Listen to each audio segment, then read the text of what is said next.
Okay, welcome back, everybody.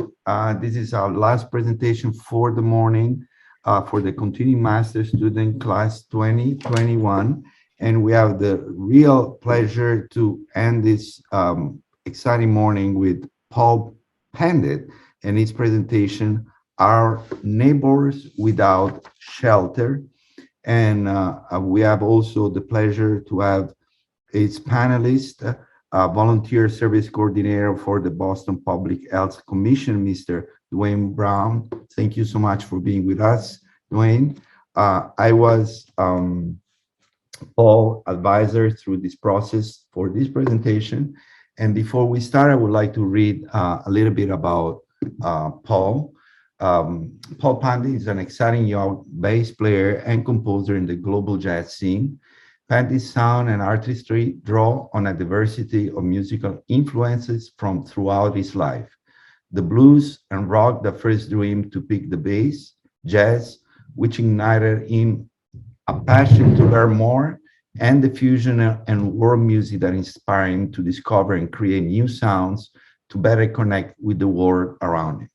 He has performed at notable festivals such as the Ground Up Musical Festival, the Sarasota Jazz Festival, and shared stage with Ingrid Jansen, David Lima, Maria Schneider, and Daphne Prieto.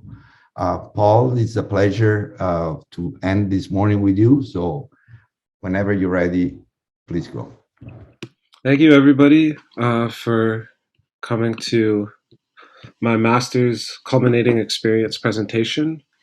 My project is called Our Neighbors Without Shelter, Stories from the Houseless Community, a music outreach program for marginalized and overlooked members of society. The goals of my project, first, are to raise awareness about issues facing the houseless community, and also to educate people on different services and programs that already exist in Boston to serve the houseless community and that are striving to end houselessness. Artistic goal of my project is to share the stories of people who are houseless, and I do this by combining my compositions with interviews that I've conducted over the last year with people who are houseless. And finally, the long-term goal of my project is to create a music outreach program through partnerships with different organizations in Boston to bring live music to the houseless community. This is some data on houselessness in Boston. This is from the 2020 homeless census survey that was conducted the night of January 29th, 2020.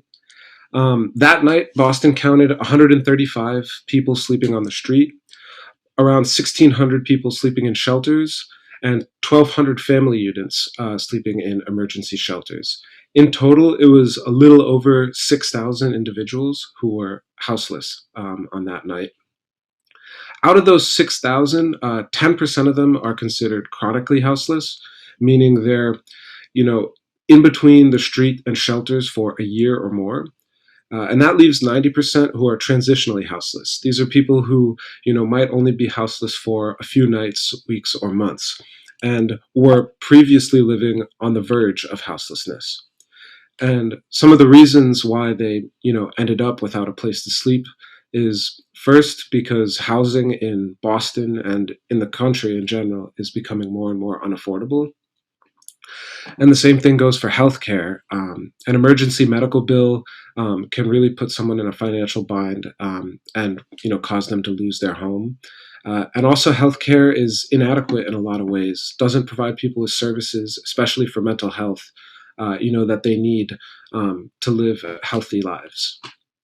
Domestic violence is also a cause of houselessness, especially for young adults and women who find themselves in unsafe situations where they're living and have nowhere else to turn but streets and the shelters. And finally, like many, if not all, social issues in this country, houselessness is aggravated by systemic racial inequity for people of color, especially Black and brown people. So, what is Boston doing to end houselessness? I'd like to introduce the Boston Public Health Commission Homeless Services Bureau. They run 2 emergency shelters in Boston: the Southampton Street Shelter for Men and Woods Mullen Shelter for Women. At these shelters, the first things they try and do is they try to connect their guests with family or friends or anyone who could take them in, so that they don't have to stay at the shelter. And the shelter will pay for transportation to get the guest to that location. These locations offer case management and have mental health departments which can provide assessments for the guests and also provide referrals to outside agencies. And finally, there's Boston's Healthcare for the Homeless, which provides primary care and nursing services at these 2 locations. Boston is taking a housing first initiative, an approach to end houselessness. And the idea behind this is that in order for people to truly recover, be rehabilitated, be reemployed, and get education, they need to have a safe place, a secure place where they can sleep at night. And so Housing First will put individuals in housing and then provide services and combine the 2 in permanent supportive housing. And this is a quote from Heading Home, which is a Boston-based nonprofit organization that runs permanent supportive housing. And they found that for over a decade, their clients who have been a part of permanent supportive housing have stayed in that housing and managed to move on over the years with a retention rate of over 90%. Heading Home is not the only organization that provides permanent supportive housing. There's also Friends of Boston's Homeless, the Haley House, Pine Street Inn, the Boston Public Health Commission as well, and there's others. And permanent housing or permanent supportive housing works where individuals who are placed in this housing will pay, a small amount of rent. This could be, maybe $100 to start, and slowly it'll become more and more over the months. Or maybe they pay a percentage of their income as rent, so that they can, kind of be readjusted into living in housing and paying rent, while they also work on getting reemployed, educated, deal with any addiction recovery that they might have. Boston also has rapid rehousing, which will cover the expenses for people to move into a new place. So this could be, first last month's rent, or security deposits, large sums of money that people might not have on them at the moment. Rapid rehousing will cover those expenses with no strings attached. People don't ever have to pay that back. Boston is doing a lot of good things, but it doesn't change the fact that we, as the United States, we're still the richest society in the history of humanity, and we still deal with houselessness. And that's because houselessness is not just an issue of housing. It lies at the intersection of all different types of social issues. And so we need to strive towards creating equitable systems that serve everybody and give everybody an opportunity, to be successful, employed, and have housing. This includes economic systems which pay fair wages and provide affordable housing. Public health systems which give comprehensive care to everybody and give the care that everybody needs, mental health care, physical health care, so everybody can lead healthy lives. Justice systems that don't focus only on punishment, but also focus on reform and rehabilitation and getting people back into society. And finally, we need to make sure that we take down and tear down and dismantle systems that support racism and bigotry. So now I'm going to talk about my compositions, the artistic part of my project. I conducted interviews over the past year with people who are houseless in Boston, and I would ask them 5 different questions, or I had 5 questions that I asked them, among others. And these 5 questions led to 5 compositions, and I use audio clips and video clips from their responses in this video that I'm going to be showing you, which is a combination of all 5 of these songs, and they appear in this order. What is your day-to-day like? How did you end up on the street? How do other people treat you? If you had 3 wishes, what would they be? And finally, what role has music played in your life? All the people you're going to see and hear have consented to being interviewed, and they know that I'm, portraying them and their audio in this video format for this presentation.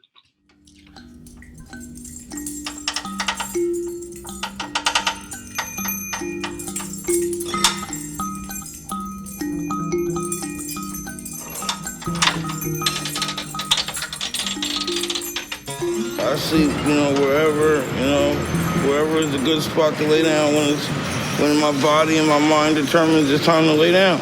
Sometimes it's in the train stations. Sometimes it's in a storefront doorway. It's rough.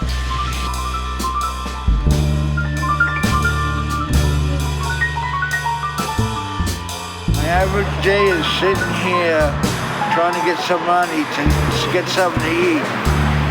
Try to get 3 meals a day. Usually get 2, lunch and dinner. Some days, some people are nice, and some days people aren't.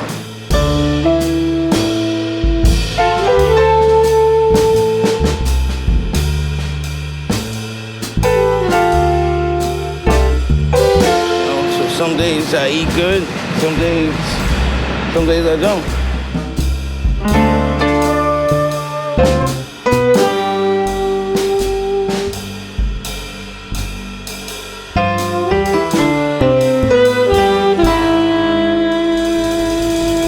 Snowing out here, I know a lot of friends who have either passed away due to, actually frostbite and being out here in the cold.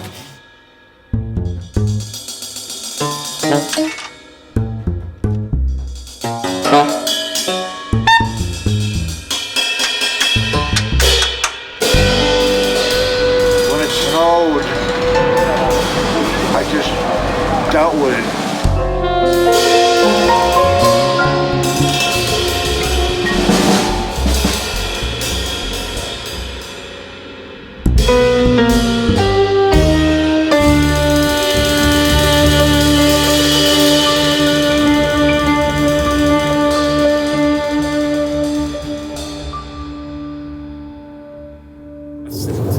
People should really know being homeless is one of the worst things in the world.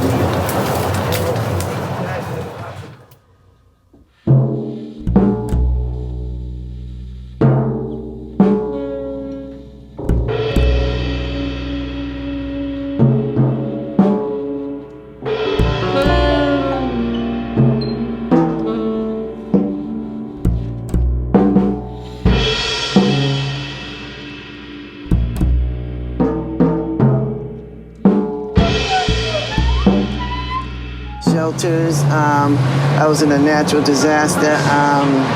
It's been ongoing. But I just got out of a medically assisted treatment program, and now I've been back at it for 1 day. But it's been going on 6 months.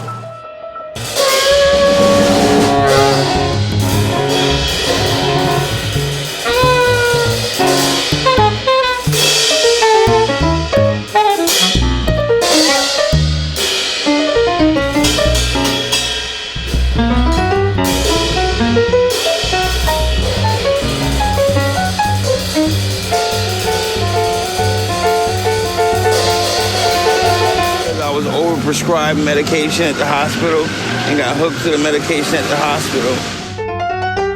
Well, hey, let's drink some booze. Like, you'll feel better, okay? Like, I feel bad for just admitting it. I had a problem for a long time, Like, the booze made you feel so, like, you forget all this crap. You forget all this crap.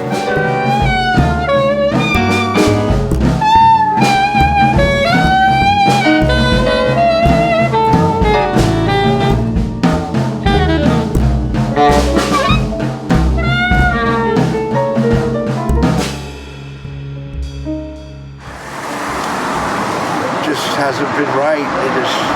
Things haven't been right yet, I'm trying to struggle with food and limping around and trying to manage a place to stay. Well, you got questions to ask, go ahead.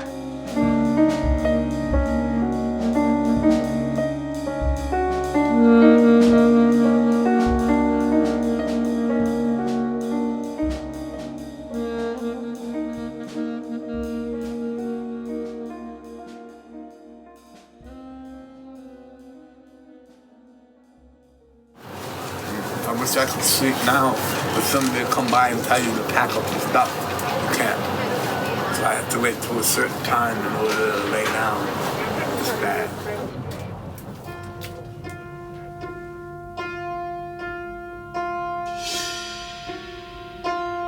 Look at me in a downward way. A lot of people don't want to help. Some people do. I'm not gonna let them like poison me with all that. That negative energy is terrible. I think it's pretty sad that a lot of people ignore. They just don't want to deal with it.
Person, as long as they stop and ask you, hey, so how you doing today?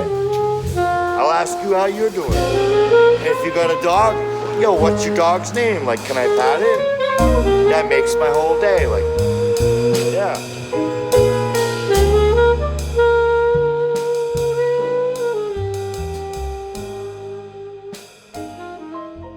I have God in my life, you know. Number one, and number two, to have my family in my life, you know? That's it.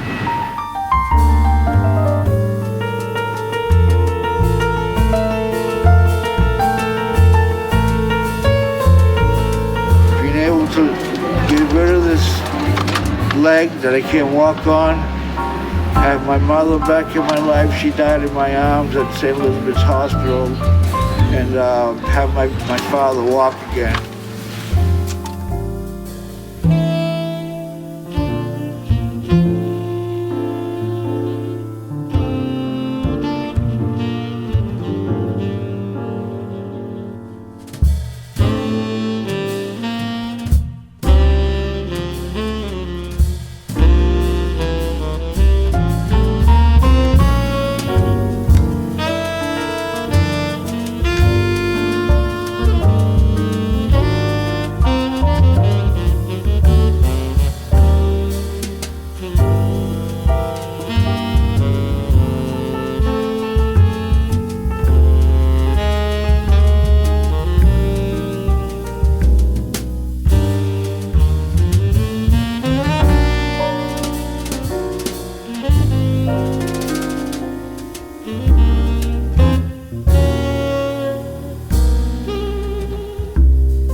Homeless person to get housing. I would want every hungry person to be fed, and I would want every musician to play in parks and spread the love of music. I would love it.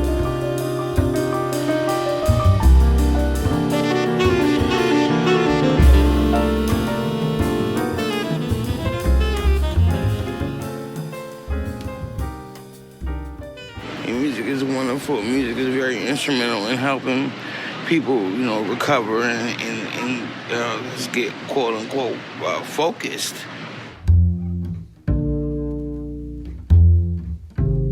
Music is a big part of my life. Everyone's different. Music fuels me. Music is my life. It's my everyday. It's my wake up. It's my go to bed.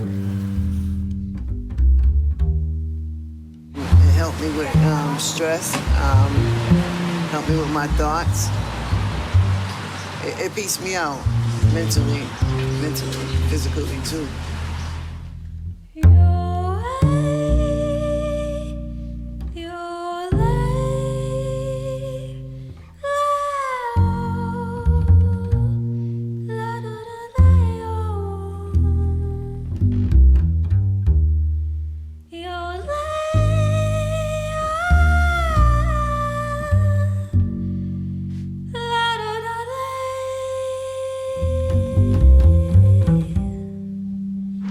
one night, one of the mothers came out, and she's like, "Oh my God!" She's like, "You're playing music." I'm like, "Oh my God, I'm so sorry."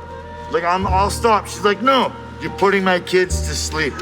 You're making them feel comfortable."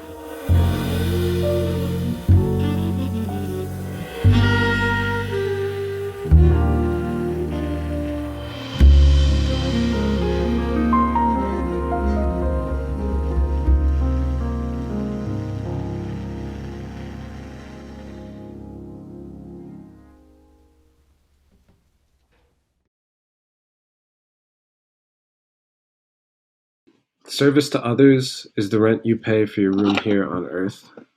That's a quote from Muhammad Ali.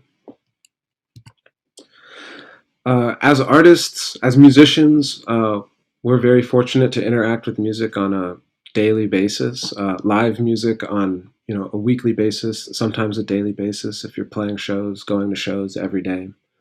And it's important that we remember that other people, other communities are not so fortunate to be able to interact with live music as much. And the houseless community is one such community.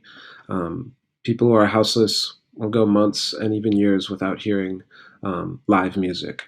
And that's why, as a musician, as artists, we can donate our artistry to these underserved and marginalized communities. And because music is really a form and it's a part of healthcare, it helps people's mental and physical well-being. Studies have shown that it helps relieve stress, reduce anxiety. It can help with chronic pain and depression. And this is why the long-term goal of my project is to work with organizations in Boston, shelters, soup kitchens, permanent housing, to bring live music to these places for their guests and their residents. I'd like to end my presentation by talking about, what we can all do as individuals, when we're just outside and you come across someone who's houseless. One of the most important things, if not the most important thing, is acknowledge them, say hello. If you have the time, talk to them a little bit, ask them how their day is going, ask them what their name is. Things that we take for granted because, we have these interactions multiple times every day of our lives. But for someone who's houseless, they might go days without someone saying hello to them, asking them how they're doing, asking them what their name is. And so it's important to do this to help break down social isolation. And even if you can't or don't want to give any money, if you don't have any cash on you, offer to buy something. If you're going to go get a coffee, ask, hey, would you like a coffee as well? Would you like a bottle of water? And now that it's cold out too, maybe next time you go shopping, buy a pack of 10 socks and keep a couple on you that you can give to someone. And I guarantee that, you'll brighten their day and they'll brighten yours as well. I'd like to thank first the Berklee Global Jazz Institute for giving me the opportunity to pursue this project. Thank you, Daniel Perez, the artistic director, Marco Pignataro, the managing director, and also my advisor for the past 3 semesters.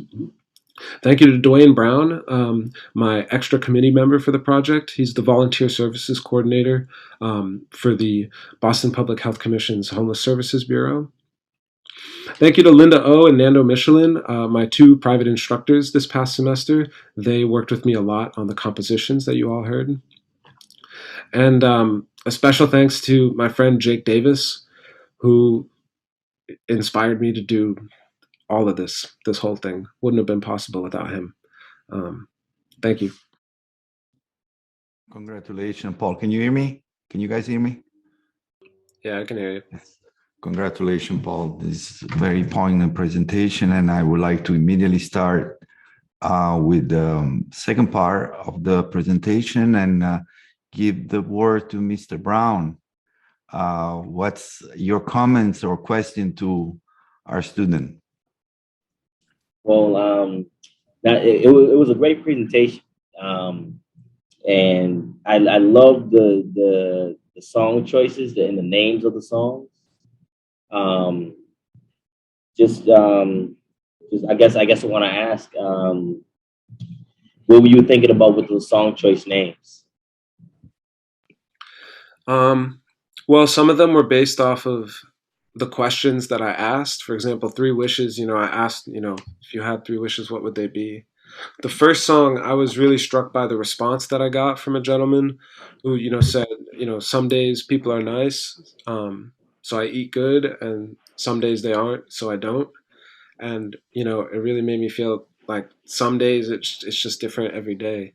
Um, then the next one is about being outside, ending up outside. And so I thought, a bed of concrete, and we spoke about this as well. Even if people aren't sleeping on actual concrete, even if they're in a shelter, it's still, it's still rough. It's still hard, what they're going through.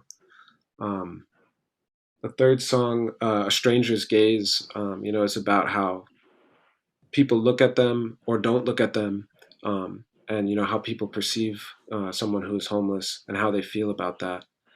Um, and the last song, Exhale, that one took me the longest to name. Actually, for a long time, that was just song 5, Untitled. Um, but yeah, I just also the way we played it, or at least the way I played it, I felt myself exhaling these breaths and these phrases, and just how music can be that kind of a repose for someone's mind, and yeah, just to be able to relax. Now, now on those competitions, what instruments did you play? And I know you played the bass. But did you play any other? Yeah, I was just on acoustic bass, and I also, well, I did all the video, but I was just on acoustic bass for all of that. Yeah. That's cool. That's cool. Now you covered a lot, and you got those specific areas um, that a lot of our homeless community or houseless community, and I like how you use houseless. Yeah. Yeah, I like that. They where they are. How did you find those areas? So I guess one of the ones you're referring to is the Mass Cass intersection. That initially, actually, I think it was Ron Savage, the dean of the performance division at Berklee, recommended. I had a meeting with him, and he was like, "Oh, if you're doing interviews, like go down Mass Ave to that intersection. There's a lot of houseless people there." And then when I saw that, I realized that that's where not only there's a lot of houseless people, but that's because there's shelters, there's clinics, there's services there for them. There's the hospital, and yeah, walking around there, I spent a lot of time there.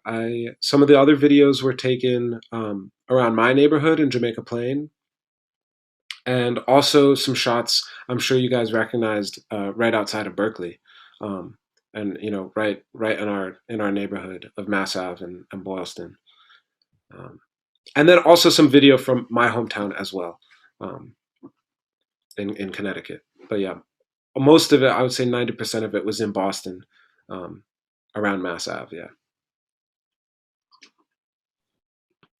And I like how you mentioned about like just the difference of why people kind of become homeless and houseless. It's a variety of reasons. Not everyone's the same, and I like that. And you also caught that shot of Project Trust, because that's very key in the area. They're very key Yeah. in the area. So. That's a methadone clinic, right? A clinic for. Well, yeah. So they kind of hand out free supplies and things like that. They kind of like monitor people and making sure people are safe and they get to a safe place. So yeah, I was like, oh wow, he caught up with Project Trust. That was cool. That was cool. Yeah, that mural there is beautiful because everything else around it, the buildings and the street, it's all gray concrete, and then they have like this beautiful, colorful, Project Trust sign. So I had to take a video of that. And how when you came to see us here at the shelter, what did you like about it? I liked a lot of things. I mean, the first thing that really struck me was before we even walked into the building. I don't know if you remember this, but the mailman came and was doing something, and the mailman spent 5 or 10 minutes just talking to Dwayne and just being like, "Man, you do such good work here. Like, keep doing what you're doing." Like, and this was before I even walked in the door, so I had a great impression to begin with. And then, yeah, you showed me how the triage works and how the first things you try and do is connect people coming into the shelter with somewhere else that they can stay. You see if they have family or friends, and you'll get them there. You'll find a way to get them there. And yeah, it was, it was amazing to see just so many staff members there, just, hanging out and working with people. And you said that while I was there, you were assigning beds around that time. Women were coming in and getting their bed assignments. Um, I don't know. It just felt like such a community, really. To be in that place, and I felt safe, and I felt that people there also felt safe. And I'd love to see what it's like, because you said it's under construction too. I'd love to see what the full thing is like when half the building isn't under construction. That's great. Is there anything that you didn't like, or that you think that maybe we need to work on? I mean, I guess having the bunk beds like that in one big room isn't ideal, but it allows you to keep the most people in the building that you can. So in a way, it is ideal. It's better than being outside. Um, yeah, maybe I felt like there was like a small amount of like living space, like what you would call a living room. I don't know if that's also because it's under construction and there's other sides to it, that we didn't have access to. But as you said, a lot of your guests anyway are out during the day, and they're looking for jobs, going to appointments, or working. But I did love in the living room spaces, there was all types of flyers and stuff for different events that were happening. There was a karaoke night, there was like a painting night, and things like every night of the week there was something for the guests to do, to take their mind off of what they're going through. Well, to give you a little insight on the bunk bed, so at the men's shelter, they're actually going to change that around. So they're going to start slowly by each dorm, and they're gonna just have single beds. So, and then on our fourth floor in our women's shelter, those are also going to be single beds. So there'll be 3 beds, and it'll be a room. So it'll be 3 women to a room. So they're trying to change that around there. Oh wow, yeah, that would be incredible. Yeah. But those music pieces, it was soothing, and just like how you said, like like, and how they were talking about, like, music gives you a certain feeling, and it's soothing. How the guy, he was saying at the end, like, he was playing music, and he put the ladies' kids to sleep, and that's the truth. Like, a lot of times, like, we like that's the ladies' outlet. Like, if you, like, I don't know if you noticed, but a lot of people had on their headphones. So in here, you can't kind of play the music on your phone out loud, but you can have your headphones. And a lot of the ladies, they have their headsets on, and that helps get through the day. I know when I come inside the door, when I first enter the door, I have my headsets on, and it puts me in a certain mood for the day. It gets me ready for the day. So I actually make an entrance. So every day I come in, they're like, oh, if I don't make my entrance with my music, then they know something's wrong, something's going on.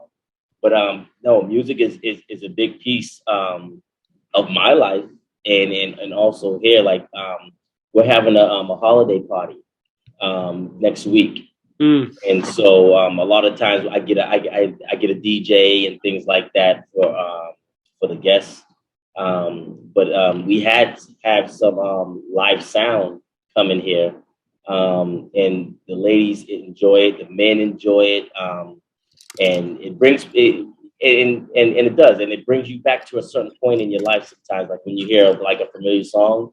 Like, so music is powerful. Music is so powerful. You guys do a powerful thing, like, and I'm so amazed at like how you put together the compositions, like the jazz, like on the video. It was great. It was great. Thank you. Mr. Brown, thank you not just for being here today and sharing with Paul and all of us his presentation, but thank you sincerely for all the work you do. And it's an important work and it's very inspirational. And if we can help as a community in any way, please don't hesitate to reach and be in contact with us because it's certainly part of our mission. And thanks again for being here. And Paul, I just want to tell you a couple of things before giving to the other faculty. Congratulations on this work. I saw you. We talked for three semester about this, and there's certain things about the way you structured this that to me made this very special.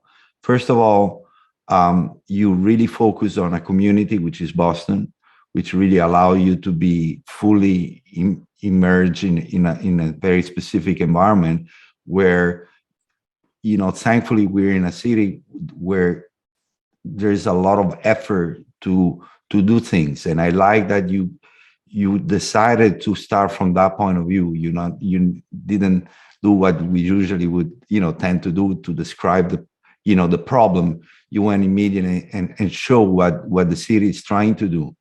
And I like the fact that you just did not, this was not like a internet research. You went on the street, you went on the shelter, you talked to the staff, you talked to the homeless, you interviewed, and I saw you doing it for the last 3 months with such 3 semesters with such a sense of mission.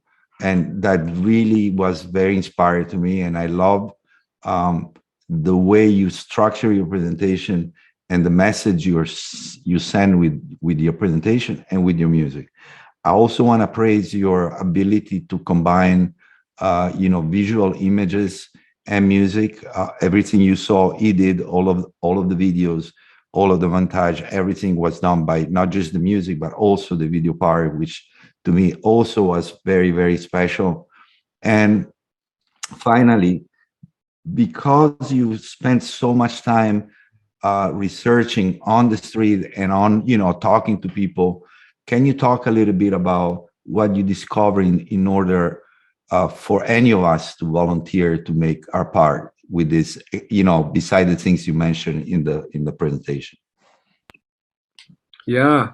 I mean, if you're talking about, speaking to people who are houseless, it is daunting, for sure. I mean, you're going up and talking to a stranger, which is always, a little awkward, for sure. But when I was doing the interviews, I would look for, people who were, at least, asking for something, for who I had a reason to go up to and, maybe give them a couple cents or something and then ask them.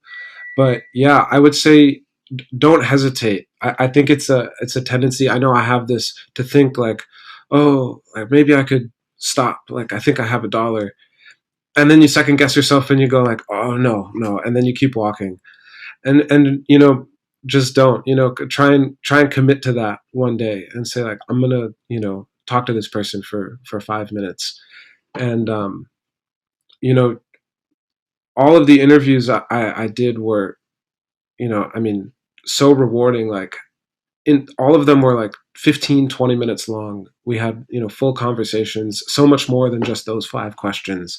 It wasn't just those questions and then I left. Like, and it just shows you that, we're all people, we're all human.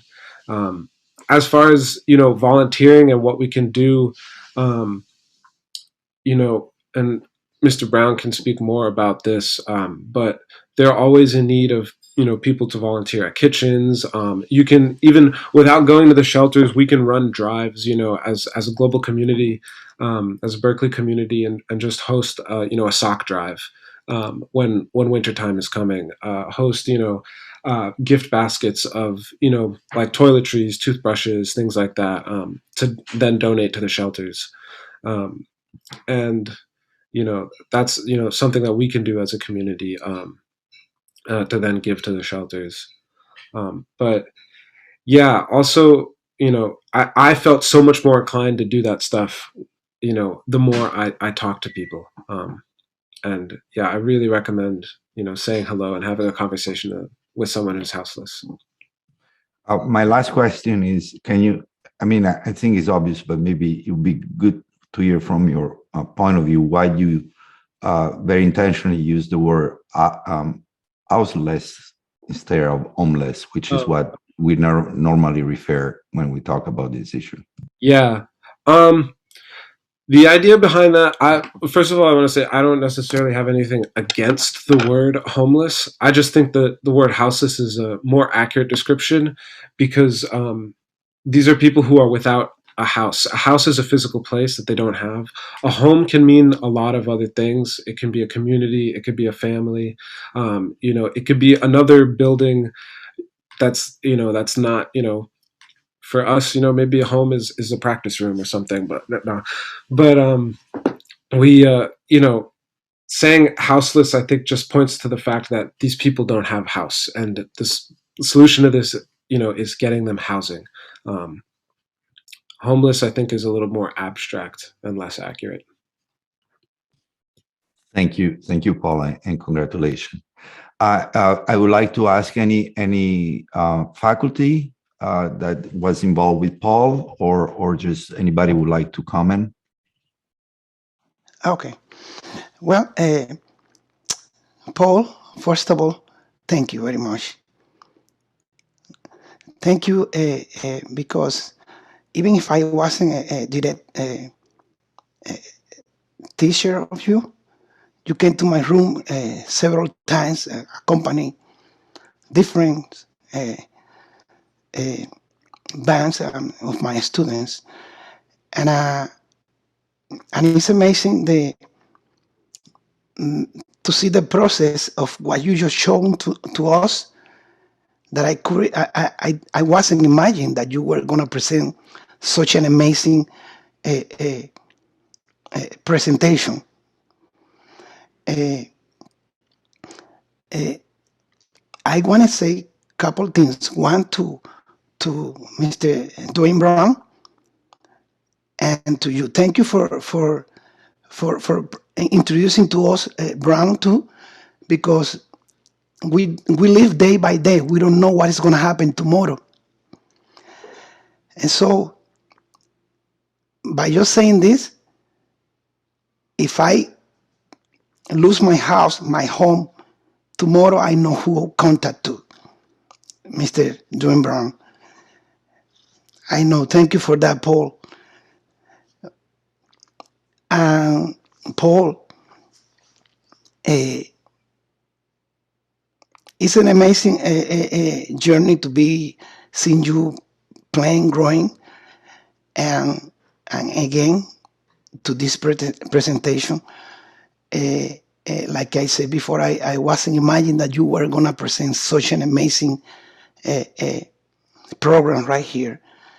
I encourage you to keep growing, to keep doing it, and you teach me a lesson today.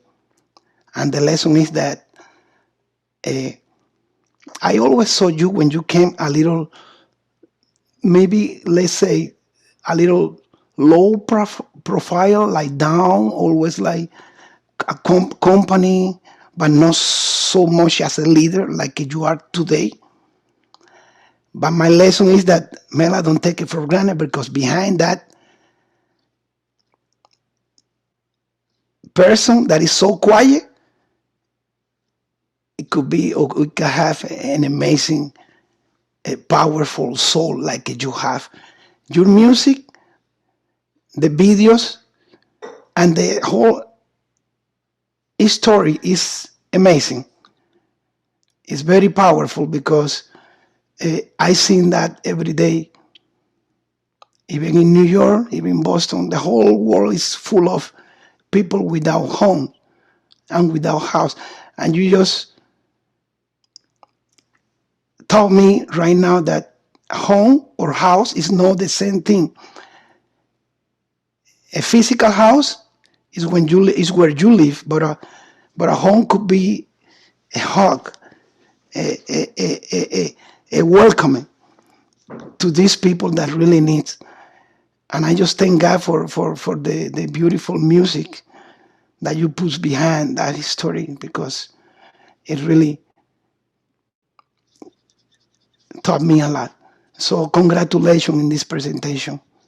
Thank you. Thank you so much, Maestro.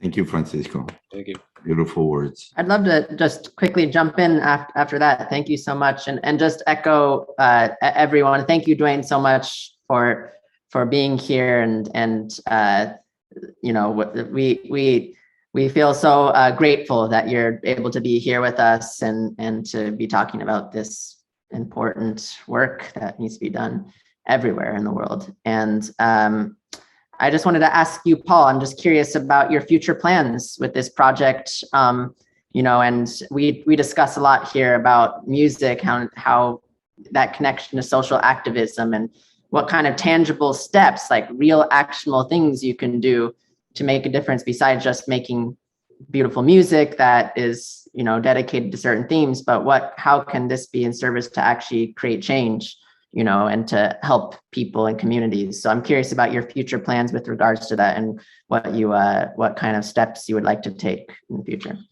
Yeah, I would like to start in the near future, you know, being able to play live music at the shelters, you know, Woods Mullen, maybe the other shelters, you know, with the help of Mr. Brown and other organizations, soup kitchens as well. You know, weekly or bi-weekly music, you know, from myself and just friends, you know, other global students, other Berklee students in Boston, who want to donate their time to play music. A longer term goal of this project, and this is an idea that you know, I've shared before in Marco's class, is, you know, to offer music, you know, lessons, kind of as music therapy, to people who are in shelters. And so that they can, you know, use it as a tool to help with recovery. Also, people who are in permanent supportive housing, and, you know, going through the recovery process, to really incorporate music as a form of healthcare, more than, you know, beyond what it is already as art. But and to have it really be a part of people's lives who are, you know, going through something so difficult, like houselessness and you know, recovering from addiction. But yeah, in the near future, definitely to volunteer my time at the shelters, not only playing music, but also you know, with all the other stuff that they need volunteers for, cleaning and cooking and things like that. That's great to hear. Thank you for sharing that. And yeah, the one thing that I would make just a small comment on your presentation. At the end, there was, I think, a few words where you said something about donating artistry. And one thing just to be careful with as you continue the education and you continue the research is to be careful of thinking that you're being a savior or you're trying to, you know, save people, but really thinking you're part of this community. We're all in this community together, and what can you learn as well, and how can we all be lifted from this kind of work? So just being aware of those words that sometimes can be triggering and lead you to certain paths. So be careful with that. But other than that, I'm excited to see where you go with this, and I can't wait to see you delve deeper into the research, connecting with people who are doing this real work and making a change. So thank you. Thanks, Chase. Thank you, Chase. Maestro. Paul, I'm very proud of the work, seeing you tremendous growth and you playing, in your performance, in your music. I'm really supportive of this pathway that you created for yourself. You started with this idea and you ended your experience at Global with this idea. You were inclusive. Dwayne Brown, thank you for being here, my brother. And you know, this is so there's so much optimism on that, because you're giving context to on purpose to what you're doing musically. I'm applaud you. I've seen so much growth going on, and you know, continue the path, continue deepening on it, get your pencil right now because I have some points I gotta make to you. And I think the intro, you can get to the music a little faster. That would be helpful. It's a beautiful, beautiful presentation, but the music is fantastic. I like to hear more of that. As you find ways to integrate to hold, like growth in this, I love hearing what you just said, that you're gonna experience firsthand and helping beside other ways than music, because that gives you a lot more context. As you move forward, which I encourage you, this is such a life work and it's such an important work. As you move forward, I would encourage you to showcase the experience of other races on this topic. You have such an opportunity to represent a very important topic in this. I'm just now putting my hat as a UNESCO artist for peace. There's one thing that we just talked a month ago. It's called the dismantling of white male supremacy in what you call homeless or houselessness services. This is such a space that you have to really go in there and start addressing other issues that interconnect with things like community building, the Latinx, the Hispanic, the transgender, the women, so that would be my push on that. Continue this topic and go deeper into and establishing this relationship that provide, because this is another way to build community. People miss on that. It's not just about the house that you are missing. It's the opportunity you have to produce a new community, new values. These people are just as important as any other human being, and they are creating community. The work that Dwayne Brown does is creating community, providing an experience that allows them to be in tune with the society, with the future. When they came out of that, if they do, then they are part of this society, So that would be my only encouragement. Was I clear on that? I don't know if I made any sense, but yeah. No, Dwayne, can you? Because that's one of the topics we had in the UNESCO last month. We have seen serious number of white male preference in regards to housing, and for example, we were looking at numbers where Black community, Latinx community, there are many, depending where you are, there are differences. There are differences. And that's an important research that you can get yourself into with this, because then you can interconnect with other issues. And it would make this a very inclusive and powerful experience. And maybe I can use it for my UNESCO presentation. All right, man. Love and blessings. Thank you for you are part of the community of the pandemic global jazz experience. I kudos to you and to all your peers, because you are an immense warrior during these one of the most difficult times in history. You sustain yourself, and not only sustain yourself, but you are living with something in your hands that becomes the life work and the eternal vibe that we're doing as artists, man. Congratulations. Thank you. Thank you so much.